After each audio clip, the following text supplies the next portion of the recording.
The air in the lawyer's office was heavy, the kind of silence that pressed against your ribs and made every breath feel stolen. The mahogany table stretched between us like a battlefield. My brother at one end, his smirk sharp enough to cut through glass, and me at the other, gripping the armrests of my chair as though letting go might send me spiraling into nothing. When the will was read, his voice sliced through the quiet. "I'm getting the house, the business, and your wife. She left you for a better man." The room erupted in laughter, the relatives chuckling, as though it was just another one of his cruel jokes. I forced a hollow smile, but my chest burned. My eyes darted to her, my wife, Emma, sitting 2 chairs down, her hands folded neatly in her lap. She didn't laugh. She didn't even flinch. That was worse. Then came the lawyer's voice, flat and final. Actually, the company was never in his name. The laughter froze, breaking into awkward coughs. My brother's smirk faltered for the first time, but the damage was already done. The echo of his words hung in the air, heavier than the silence that followed. I replayed them over and over.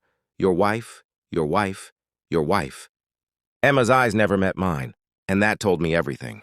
For months, I had noticed the distance. The way she lingered longer in the mornings before leaving the house, her phone lighting up with messages she answered in the bathroom, the scent of a cologne I didn't own clinging faintly to her scarf.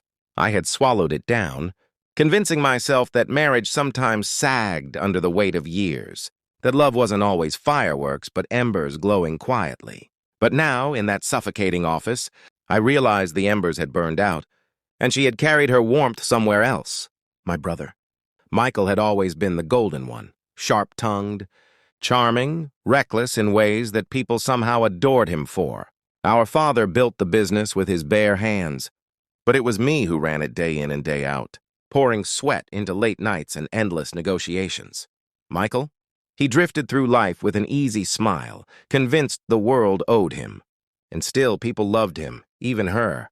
The days that followed blurred together. Emma moved her things quietly, as if we were roommates parting ways, rather, than husband and wife tearing down years of life. She left a note on the counter. "I'm sorry. Please don't hate me." I just couldn't stay when my heart belonged elsewhere. I stared at those words until they blurred. Hatred wasn't what I felt. It was emptiness, a hollow echo where love used to live. And yet there was anger, too, boiling in slow, quiet waves. Not just at her betrayal, but at the cruelty of it all.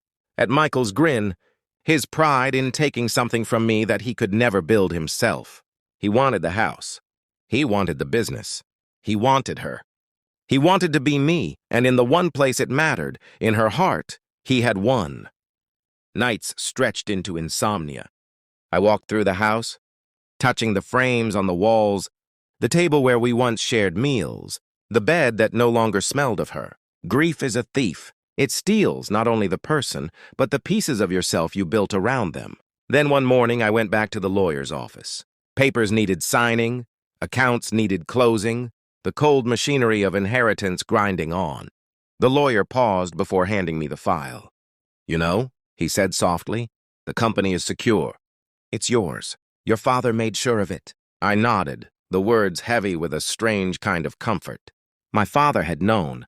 He had seen past Michael's shine and chosen me to carry his legacy. Perhaps that was the only thing I had left, a business, a name, a chance to rebuild. Emma was gone. Michael had her now, though I wondered how long she'd stay when his charm gave way to his recklessness. Maybe she'd realize too late that I was the one who held steady when storms came. Maybe she wouldn't. But as I signed the papers, I understood something. Betrayal shatters you, yes, but it also clears the ground. It strips you bare, forces you to see what's left when everything else is stolen. And what was left was me, the company, the memories of a father who believed in me, the resilience to start again. Michael could have the house. He could have her love. He could bask in his shallow victories. But one day when the shine wore off, he would look around and realize he had taken everything but earned nothing. And me? I would rise from the ruins, not with laughter, not with revenge, but with quiet strength. Because sometimes the best answer to betrayal isn't to burn the bridge, it's to keep walking, building a life so strong that their absence no longer matters. Still on quiet nights, when the house echoes with silence, I remember her laughter, the warmth of her hand, the way love once felt.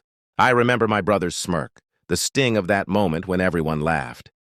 And I whispered to the dark, "You took her. You broke me, but you will never have all of me, because I am still here, and I am not done."